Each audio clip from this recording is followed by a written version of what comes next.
I got a bug. I also liked that it was pretty user-friendly for non-nerds.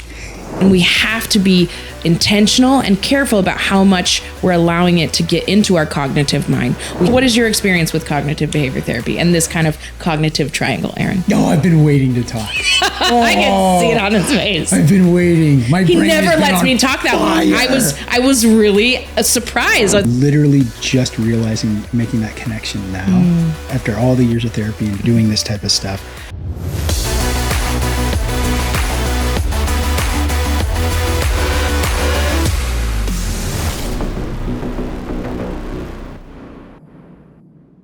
Welcome to the Mental Health Janitors, where we help you clean up the mess in your head. I'm your host, Sergeant Q, and with me as always, Doc Jess. Good morning or afternoon. So we have a great episode in store for you guys today. We're going to be talking about some new advancements for your smartphone when it comes to different apps that are going to be out there. We're also going to be talking about some current events in the news, which is probably on everybody's mind. It's the conflict between Israel and Palestine and how that could be negatively impacting your mental health and what you can do about it. Then we're going to get into the tools for your toolbox, and we're going to pluck out one of these smartphone apps and we're going to start going through it. Jess and I actually downloaded it on our phones. We've used it a little bit, so we have a little bit of insight into the usability of the technology. So we'll unpack that for you guys. What are we going to be doing for our practical application? Yeah, so a practical application at the end today. We'll go through some worksheets and a little bit of cognitive behavior therapy and how sometimes our own cognitive mind can get us distorted and how we can work through that. All right, well, stay tuned, you guys. We have an action-packed episode for you. We'll get started in just a minute. We have an action-packed episode for you guys. Let's get into it. All right, Jess, let's get into these apps that are on your smartphone, about the different types there are. So really quick, I'm going to break down the difference between regulated market and non-regulated market. And so I just learned this when I was in Las Vegas. I went to the HTLT conference, which is the largest healthcare conference in the country. And I was invited there by Scale Health because Q Actual received an award it's the Innovative MedTech Award. And one of the reasons that we were there, we got to speak on a panel about moving into the regulated market, out of the wellness market into the regulated market. So let's break down, what does that mean? So the wellness market are the majority of mental health apps that you see on your smartphone. When it comes to Calm, when it comes to Headspace, when it comes to all these meditation apps, all these different apps that are out there, Q Actual is actually in the non-regulated market, which is the wellness market right now. But we're moving into the regulated. Regulated, what that means it's been FDA approved. So Scale Health gave us this award. They gave us some seed money, and they're going to help us through the process of moving from the wellness market into the regulated market, becoming FDA approved. So That's opens awesome. It opens up some really cool doors for us because we can quantify your mental health and reflect that data back to you or to your mental health professional. Yeah. Well, and it can also then be prescribed. That's right. Covered by insurance if there's because a lot of the apps that we've looked at have a free trial or a free portion of the app, and then you have to pay the premium for the premium access. And I mean, that would be an incredible resource for me as a counselor to give to people who have insurance coverage. That's so cool. Yeah, it'll be really, really awesome to move into that space because number one, it builds trust in the product that we're already approved by the FDA. We're a trusted source. And then we become an industry standard, right? We really set the bar because there are no other apps working in this space specifically. A lot of the regulated apps that are in the regulated market are connected to a medical device that is attached to you. I have a friend who has one of the only apps out there that's not connected to a device. It's the accelerometer. So it's designed to help people who are struggling with balance. They're going through PT, they're having some balance issues. And so instead of having to come in to see a doctor to do their balance test, they can do it at home. Oh, cool. Because he built an app that uses the accelerometer on the phone. So they'll hold the phone close to their chest and then they'll take a reading. And then it'll beep at them and then they'll stand on one foot or do whatever they need to do for balance. It checks their balance. And the accelerometer collects that data, sends it to the health provider and also to the individual. And so they can do these medical diagnostic checks for the individual's balance without actually having to go in and see the doctor. That's an example of a regulated app. Okay. Yeah. And in our pre-show, we're trying to figure out if the one that we're talking about today is FDA approved. And I saw somewhere FDA approval, but in more research, it's on the way to be FDA approved, but it's not yet. And so we'll talk a little bit about that as we get into what is the app that we're going to talk about today. Yeah. So let's just get into it right now, Jess. Yeah. So now that we know regulated, non-regulated markets, majority of apps are in the wellness, which doesn't mean they're bad. They're good. They're useful. But once you get into the regulated market and it has that FDA seal of approval, it's a trusted source. It's been vetted by the federal government. Sure. That's awesome. So today we're going to talk about Happify. Yes. Happify.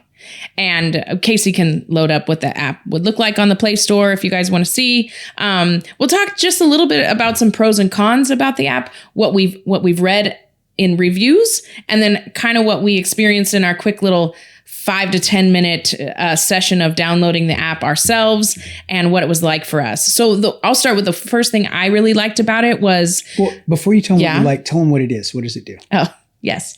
Happify is an app that is based on cognitive behavior therapy. And that's why I chose it, because that's kind of the bread and butter for most of my counseling. That's my theoretical approach, because for me, it aligns with the Word of God, and it proves what we've been taught for thousands and thousands of years about renewing our mind and captivating our thoughts and thinking of things above, things like that. And so I really like CBT, which is cognitive behavior therapy. And this app is specifically grounded in CBT, which is an evidence-based therapeutic approach. And so that's why I like this app, or chose this app to research. Yeah, I really like the CBT approach as well. And it is scripture-based. And so when I wrote my book, Healing Through Service, there were a lot of these components in there before I even knew what CBT was. Exactly. I was already finding these things in scripture and in science and being like, this is the same stuff. Yeah. And so I wrote about that in my book. It's part of my whole program with Q Missions, my nonprofit that helps people overcome trauma through serving others.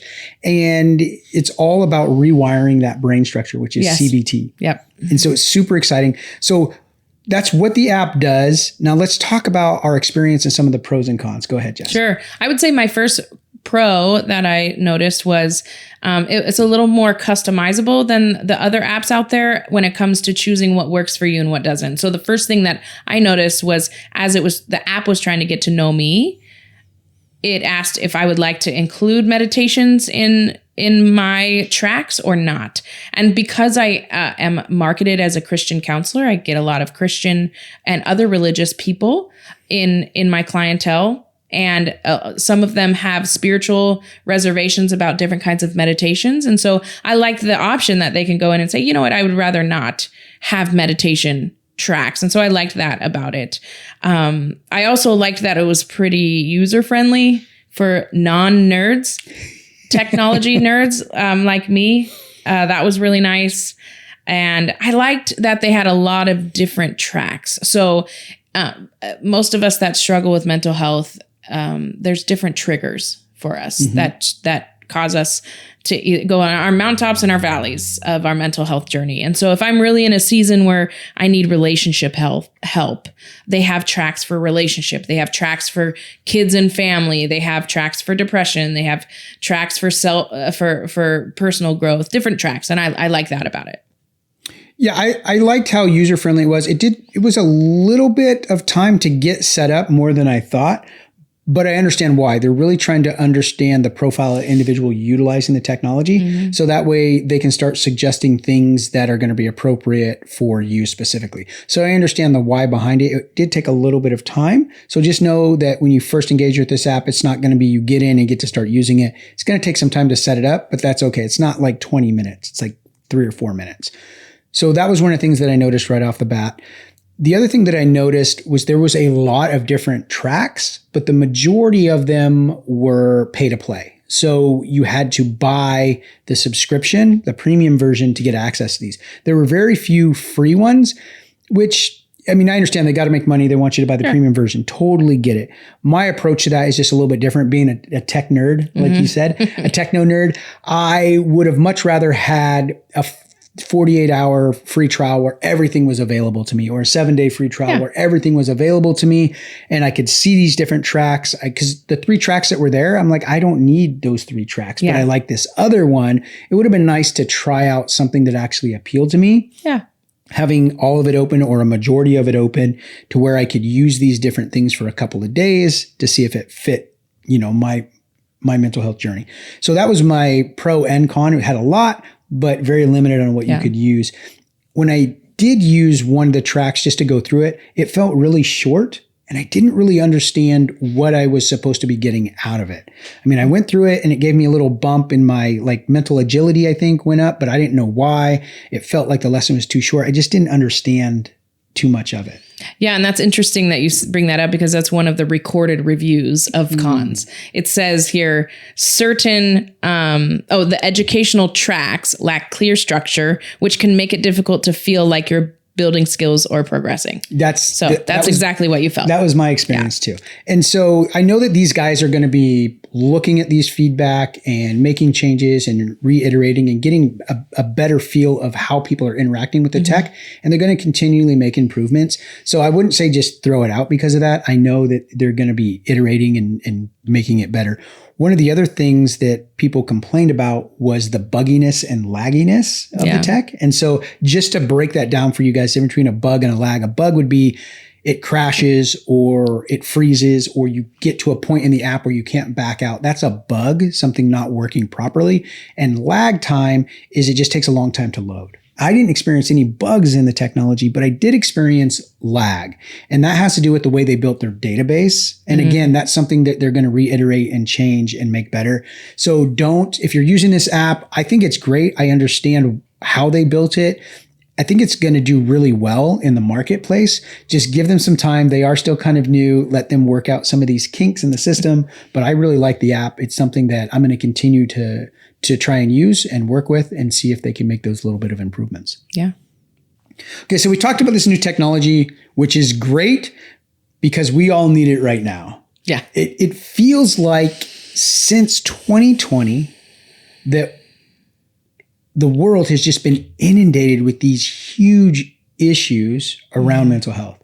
When we had the 2020 lockdowns, the virus everybody was afraid of.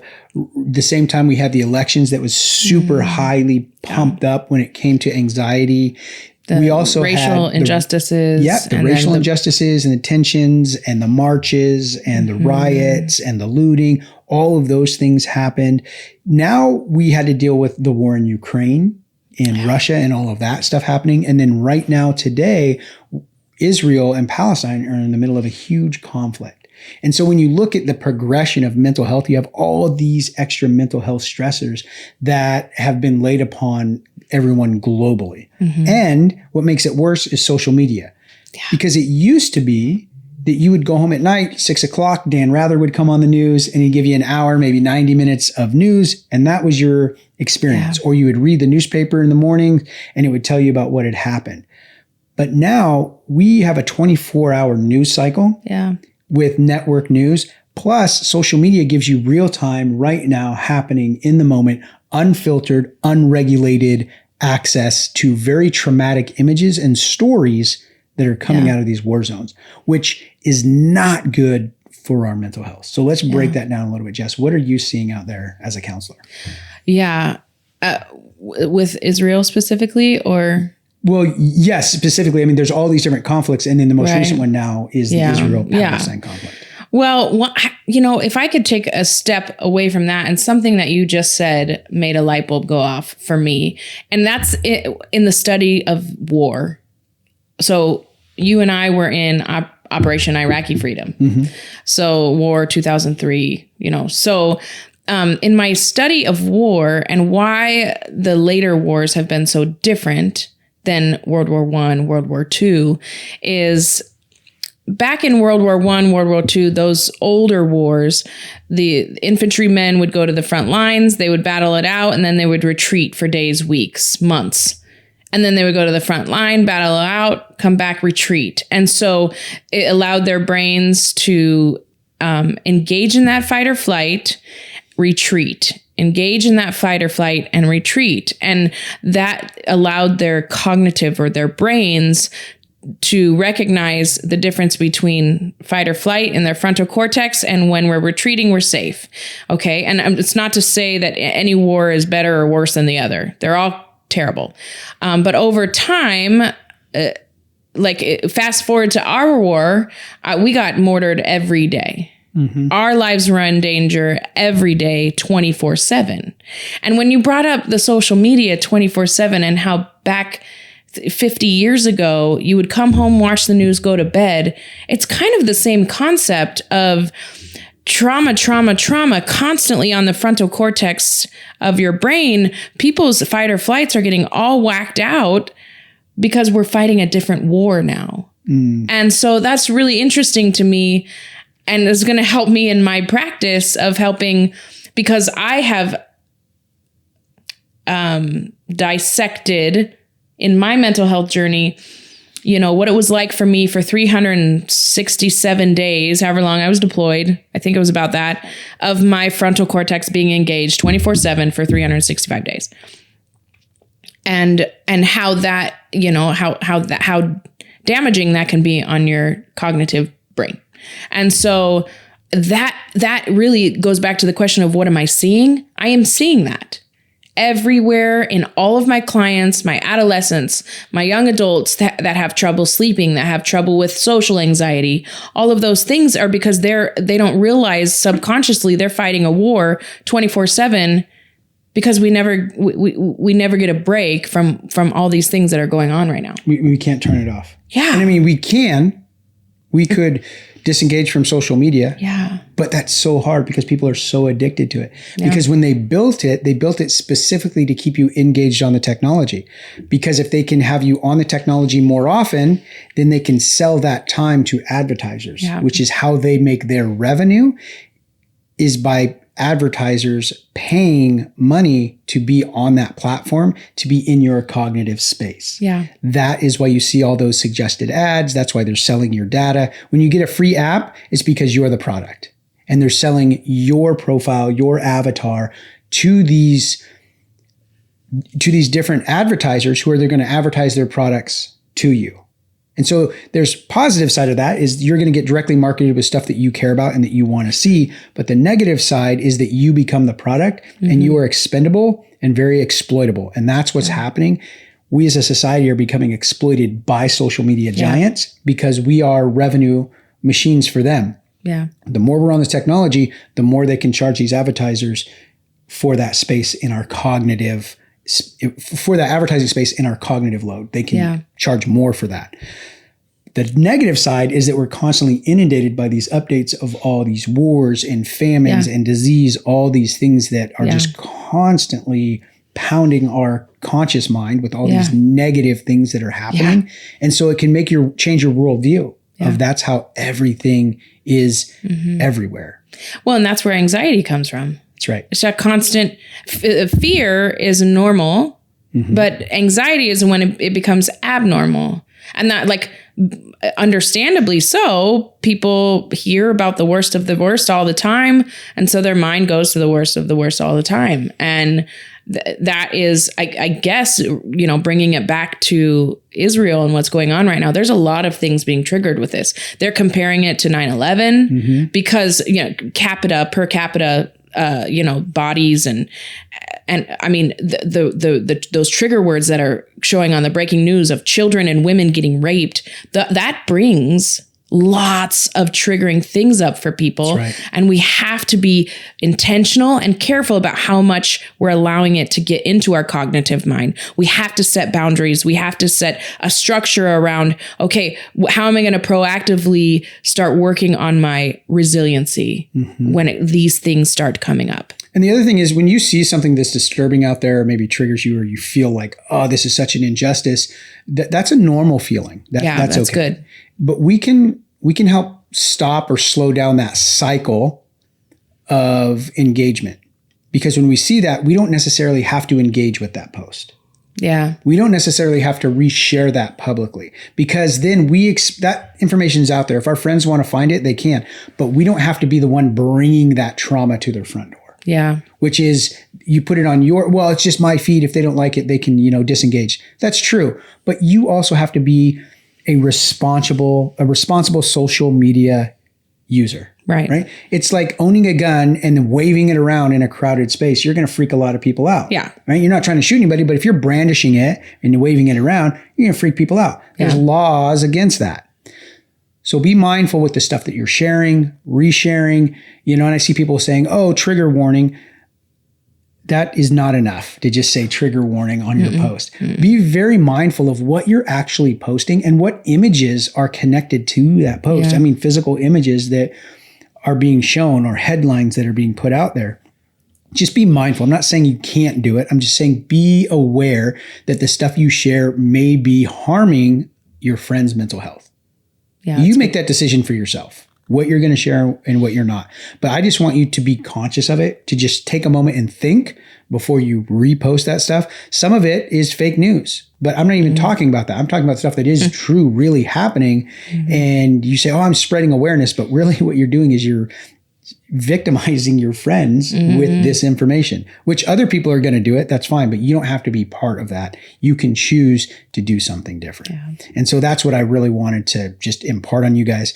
And just for a moment, I want to take a step back and talk to the leaders that are listening. If you are a leader, if you are a business owner, if you have a sphere of influence, you specifically need to be more conscious of what you're posting, what you're talking about in the office, what conversations you are allowing to happen, what flags and what posters and what things you're allowing people to bring in to the workplace. Because people come there to work, not to be consumed by political or religious ideology. Okay. They come there to work. So as a leader, you need to take a step back. You need to really be mindful of what you're saying in the office and what you're allowing to happen. Here's a great example of something that seemed good that turned out really, really bad. It happened this past weekend, University of Washington campus. They wanted to have a pro-Palestine march. That's what they wanted. Palestine invaded parts of Israel, killed a bunch of people, an atrocity. Well, people here in the U.S. were like, well, it's not all of Palestine. It's just Hezbollah. It's just this one offshoot group. So they wanted to have a rally to support Palestine. Sounds harmless. The problem was they didn't vet what was happening. They didn't vet the speakers. They didn't look at any of that stuff or saw what kind of impact that would have on the rest of the student body. So if you go and you look up the news, okay, trigger warning. If you go and look up what happened on University of Washington this past weekend, it was horrible because this was not a pro-Palestine march. This was very damaging rhetoric where they were calling the people who did these things heroes, and that they were saying that they were freedom fighters and that the Jewish people needed to be completely eliminated. This is the rhetoric that was coming all out of the campus of University of Washington. Now, I can tell you the administration did not think that was going to happen. They did not approve that. So people are lambasting the administration, which they didn't vet that. So it is their fault, but that's not their stance. I can tell you that. It's definitely not their stance, but they allowed that to happen because the leadership didn't take the time to vet what was actually happening and see what they were going to allow in the space that they control. Yeah. So as leaders, take a look at what happened at University of Washington and think about when people come in and they want to talk around the water cooler about Israel or Palestine or any of these other conflicts, vaccines, no vaccines, how is that affecting the mental health of your staff? Yeah. Because you're going to have people on both sides of that issue and some people in the middle and some people who don't want to be part of it at all. And so they should be able to come to your space and work or go to school or interact and not be inundated by political, social, or religious ideology. So as a leader, you really must take control of that. Sorry, I'll get off my soapbox now. That's really good. That's a really good reminder. Yeah. Well, yeah, that wraps up. All right. So that's what we have for this conflict. And here's the thing. There's going to be another one and another one and another one. So get these skills now so you can use them in the future. And I'm especially hard on leaders. I just can't help myself. Yeah. Okay. We've talked about new advancements, smartphone technology, regulated, non-regulated markets. We've talked about current events in the media. So let's now talk about this practical application that we're going to do, Jess. Tell Okay. us a little bit about what we're going to do, and then we'll reset and get into it. Okay. Oh, tell you right now? Yeah. Okay. We're going to talk about cognitive behavior therapy and the bread and butter of what it is and how it can help you build your mental resiliency. So when you say cognitive behavioral therapy, how do we break that down into words that the average person can understand? Why don't you do that for me? Isn't that your job? So cognitive behavioral therapy. It's basically thinking about how you're acting is really when it comes down to it. It's thinking about how you're acting. Or inacting. Or not acting. Yeah. Right? Yeah, because you could be just stuck. So cognitive means your brain function, how your brain is processing through thoughts, feelings, and emotion. Behavior obviously is what you're doing based on those thoughts, feelings, and emotions. And then therapy is exactly what it is. It's creating a system that can help you overcome these sticking points, that can help you overcome these mental blocks that you have, or help you overcome these overreactions. And that's what it helped me with a lot, were these overreactions. I would have this overreaction. I'm so sorry. I would have this overreaction and I wouldn't know why. And CBT helped me understand why these thoughts, feelings, and emotions were triggering such an adverse reaction in my brain and how I could overcome it. So I am a huge fan of this. I'm actually, for the first time, looking forward to doing one of these because I understand it in an intimate level. And there's a lot of validation in this kind of work. All right, Jess, break it down. What are we looking at here when it comes to this cognitive model? Yeah. So how I always start with CBT is I start with the cognitive triangle, and it should be popping up here any minute. And really it's at the top of our triangle, we have the situation. And then right below that situation, we'll have a thought. Okay. And so every situation that happens in our lives has a thought. We have 69 to 70,000 thoughts a day. So a lot of these are going to be automatic or intrusive thoughts. And then from that thought is going to like straight line down to our emotion related to that thought, and then arrow over to behaviors. So a situation happens, a thought is generated, that thought then turns into emotion, and that emotion then turns into a behavior. I like to say it turns into, like, the behavior can be an action or inaction, right? And so one example of that is, let's Tim is walking down the hall towards me at work, and I'm like, hey, good morning, Tim. And he just head down, ignores me, and walks straight to his office. That's the situation. Okay. So it happens to Jennifer and Scott that day. So Jennifer, I'm not going to, let's not do guy versus girl. It happens to Steve and Scott. So Steve is like, his initial thought is, oh my gosh, what a jerk. Tim just ignored me. Right? Like, a lot of people would think that. That's their automatic thought. And then that emotion from that is going to be a little angry, of maybe frustrated, maybe a little hurt that he was ignored. And then that emotion is going to turn into a behavior, an action or inaction. And that's either going to be, I'm not going to talk to Tim for the rest of the day because I'm mad at him, or I'm going to ignore Tim at lunch today. Whatever that behavior, action, or inaction stems from, whatever emotion that the thought created. Okay, then we have Steve. Was that Scott or Steve? Then we have guy B, okay? He's walking down the hall. Same thing happens. And Tim, same thing. And Steve or whoever thinks, oh gosh, Tim didn't say hi to me. I hope everything's okay. I know his mom's been sick. Another automatic thought, two different people.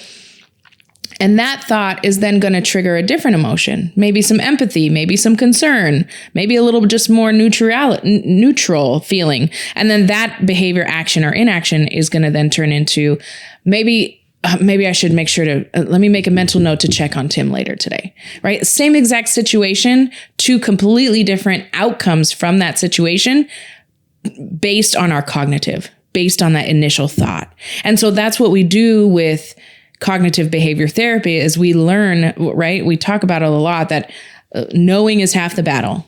So knowing, that's how our brain works. That's how our thoughts work. That's how our emotions work. And then that's how our behaviors work.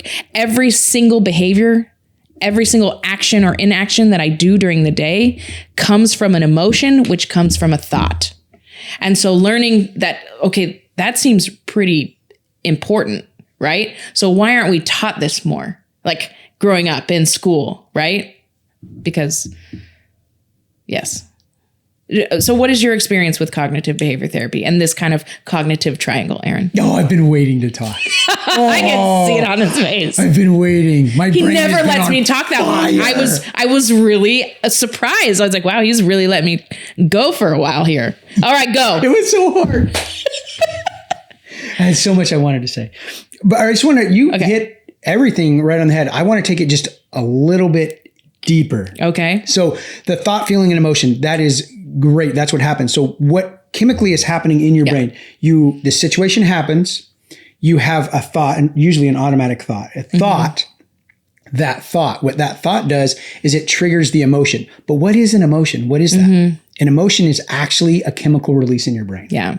So the thought goes to the memory bank inside your brain, and it says, what else has the thought goes to the memory bank, and it says, how is this compared to other things? When people ignored me, it's because they were a jerk, because they were angry with me. So then it says, okay, then let's pull down the anger emotion and let's release that to a peptide. So a peptide is just a little string of, I think, proteins, and it attaches, the chemical attaches to that little protein strand. And then we've talked before about how the brain functions, right? You have these two synapses. One, they sit above each other like this. They don't really touch, but they sit here like this. And they fire these peptides back and forth throughout the brain to make neural connections.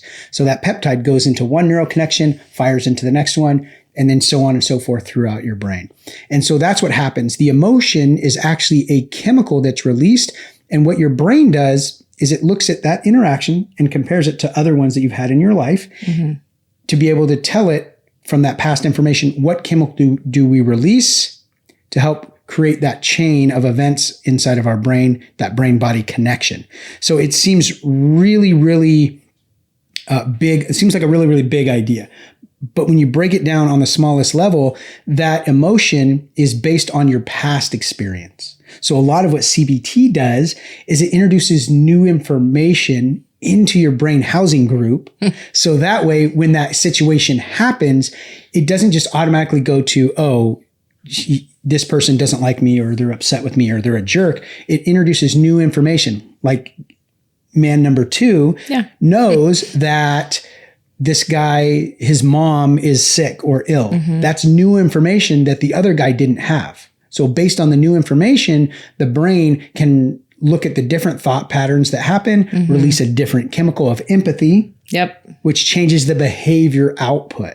So a lot of what CBT does is it introduces new information for which the brain can then draw from when deciding what chemical to release, which then drives the behavior that we have. Yeah. I hope that you guys got that. Yeah, that's really I good. don't know I'm glad if it was you added super that. clear, but that's kind of how it works on the biochemical level of the brain, what's actually physically happening. So I hope that helps you guys understand it. And maybe in one of the further next episodes, we can find some sort of graphic or video that we could actually post for you guys, or I'll try and look for some. Maybe Casey can post it in the comments to really help you guys understand the structure of the brain and why the CBT it works so well, because it introduces new information and allows your brain to have other options. Right.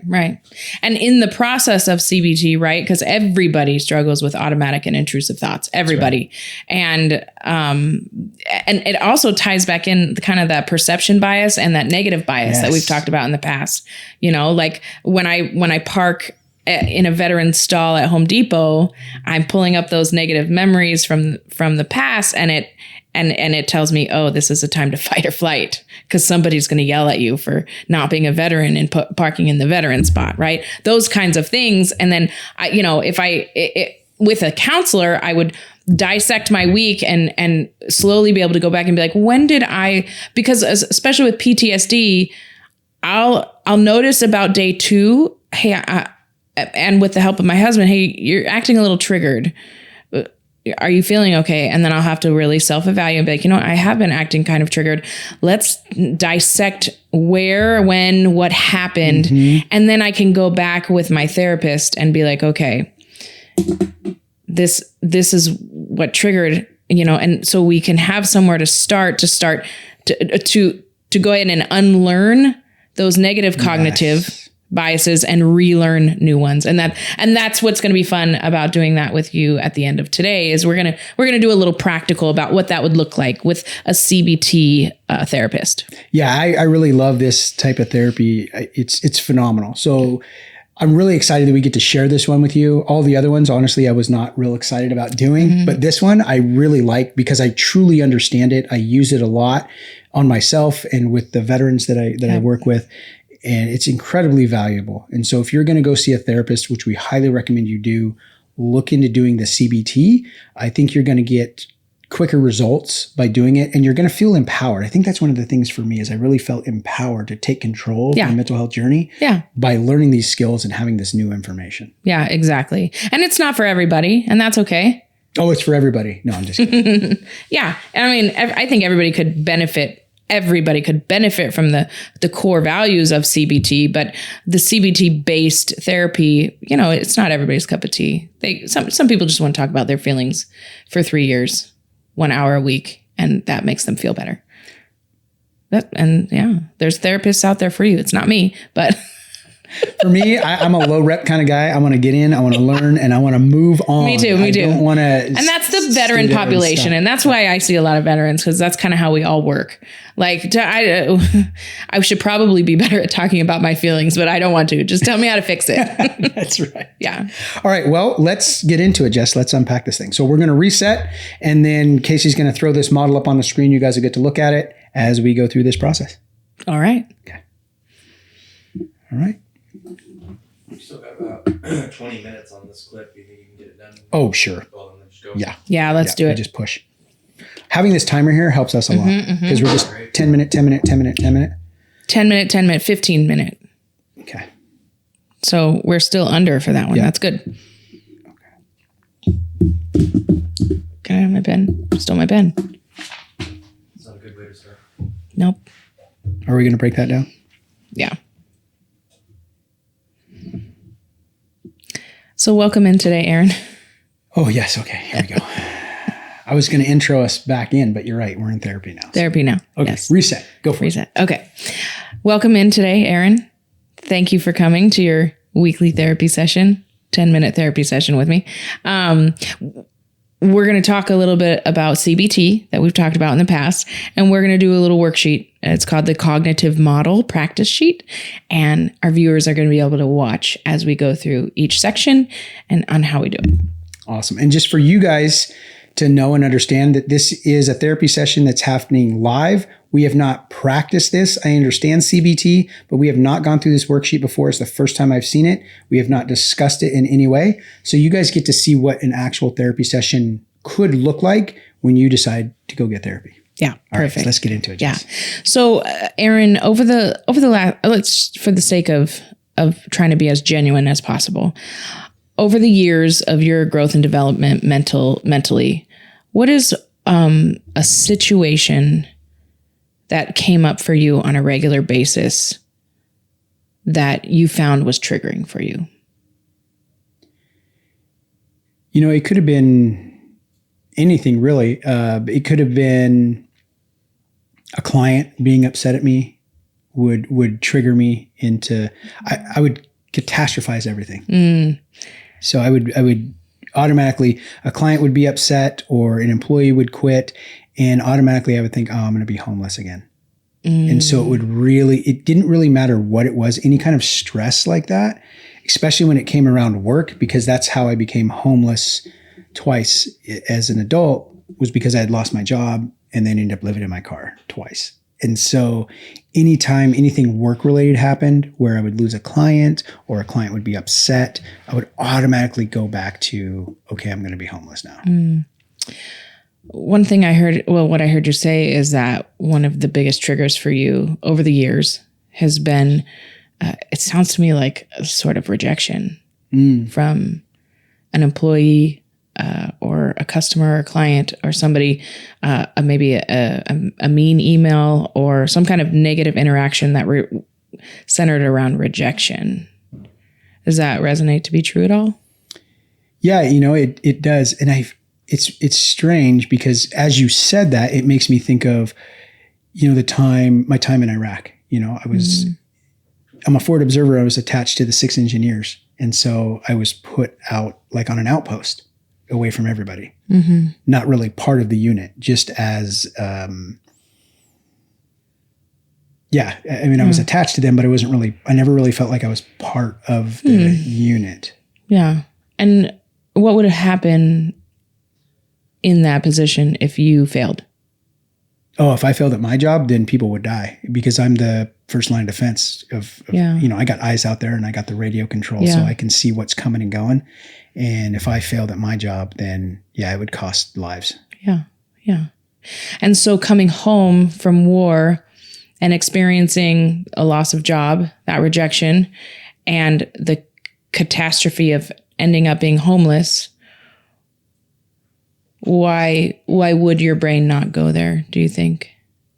Yeah, no, it makes perfect sense. And it's funny because I'm literally just making that connection now after all the years of therapy and doing this type of stuff, that rejection piece of feeling rejected from, I always thought like, if it's because I was homeless before, that's why it would, when I lost a job or a client was upset, that I'd go back to being homeless. But it actually goes deeper than that, back to when I was deployed. And if my performance was subpar, then it put people at risk. Yeah, yeah. And then eventually it actually put you at risk. Right. Yeah. That rejection, put you at risk.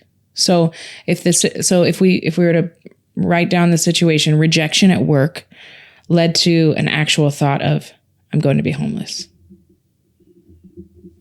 Homeless, yeah. So what did you feel? What were your emotions behind feeling like you were going to be homeless? I was terrified because I had experienced it before. I knew how hard it was. It's scary to be part of society, but be on the outskirts of it where nobody really notices you. And there's really no way to relax. Like when we come home and you're able to sit in your chair and relax, maybe turn on the TV or cook something, you can relax because you're safe. When you're homeless, there is nowhere to relax. There's nowhere to turn off that hypervigilance. And so that is terrifying. Yeah. Tell me about how you were able to relax when you were deployed. It wasn't. There was no off time for me being out there on that retrans site. I was on the whole time I was deployed. I was on. There was no real downtime unless you count like driving back to the fob to go get new batteries or go get new supplies. But that's not really downtime because you're watching the road anyway. For IEDs and danger. Yeah. Yeah. I can't think of how I had any downtime there. Sure. So it sounds to me like homelessness is scary for a pretty good reason. The process of you being homeless, right, is, we think, homeless, but there's so much more depth to that homelessness for you, experiencing war and how your nervous system translates homelessness for you. Is not that homelessness is good for anybody, not at all. But it also adds like that sense of fight or flight constantly and not being able to retreat and relax. Interesting. Yeah. So the feelings of scared, terrified, how would you then, what kind of behaviors would come from that feeling terrified? I felt like an outsider in society, and I felt rejected by society because here I was, the guy who had signed up and volunteered to go and fight. And then I came back and I can't hold down a job. I felt like nobody was helping me. I felt like the world owed me something. So I was really angry at the world for abandoning me after I had sacrificed everything to defend the country. And then now I have nothing and there's nobody to help me. And so I felt really angry at the world, and I felt really, abandon is a good word, but it's even deeper than that. Rejection and abandonment are not even hopeless. Yeah. I felt hopeless in that situation. And that led to me thinking about in my own life was when I was in the midst of that being homeless. Okay. Because I just felt like I just had nothing left. I'd gone too far, down to be able to come back from it. So the fear, the being terrified, the feeling of anger, because you fought for your country. Why are you like struggling this hard when you gave your life up for your country? And also the rejection, those feelings of rejection, all of those kind of compiling to a generalized, deep feeling of hopelessness. And that hopelessness then transferred to the behaviors of those suicide ideations. What about isolation? Yeah, no, absolutely. Staying away from friends and family. It was embarrassing to be homeless, so I didn't want to tell anyone. You can't like go hang out with friends, right? Yeah. You can hang out with friends for so long, but then, all right, man, it's time to go home, but I didn't have one. And so that was hard. Not letting people know, because it was a lot of shame and embarrassment around being homeless. Yeah. Yeah. So there's so many emotions and feelings that tie into this initial thought of I'm going to be homeless, that ties into any kind of rejection, triggering situation that made you feel rejected, or those situations that stem from that. So let's try to transition over to let's play around with what an alternate thought could be. So that situation, rejection at work, you get a bad customer review. Okay. What could be an alternate thought other than I'm going to be homeless that you could try to swap out from getting a bad email at work? I can remind myself that it's just one customer, one email. It's not the entire customer base. So putting it in perspective, I think that it's just one issue, not the issue. Yeah.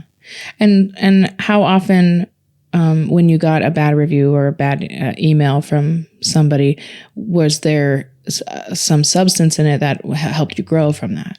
Oh, a lot of it. Yeah. A lot of it was stuff that we could fix very easily, typically. But the initial reaction of seeing that and reading it, it felt like somebody grabbed my heart and just squeezed it, just like, oh no. But most times it was something that could be fixed really, really easily. A lot of times I wasn't in the mental capacity to be able to do that, to even converse with the customer. And so I would hire people who could do that. I knew it needed to be done, but I couldn't be the person to go in front of the customer because I was just emotionally compromised. Yeah. And so building my business, I had to bring other people in who could be that front line and go deal with the customer. I knew it needed to be done, but I was crippled to even do anything about it. Yeah. Because I was just too emotionally charged in that situation. And so that's what's really helped me, is finding people that can do that. Yeah. So if we think about getting a bad email or customer review, and captivating that first thought from I'm going to be homeless. No, wait, let me get some perspective. This situation is fixable, and I actually can learn from this mistake so it doesn't happen again. What do you think some feelings and emotions from that thought process would look like for you? It's really empowering. Empowering. And actually, I love problem solving. And so one of the things we did was we built an app to be able to track these customer complaints, and not just to remind ourselves, but to remind the customer to overcome their negative bias. When there is a complaint, we can also show them all the positive things that we've done, or that they've only had 2 complaints the whole year. And that right there, that perspective change really helped me, and it also helped the relationship with the customer as well. Yeah. So it was a win-win, sounds like. Yeah. And then, okay, so thinking about being empowering and opening new brain waves to think of ways to not just fix it for that one time, but to continuous feedback to make it more of a permanent fix and growth, and building your confidence. What kind of behaviors would stem from that?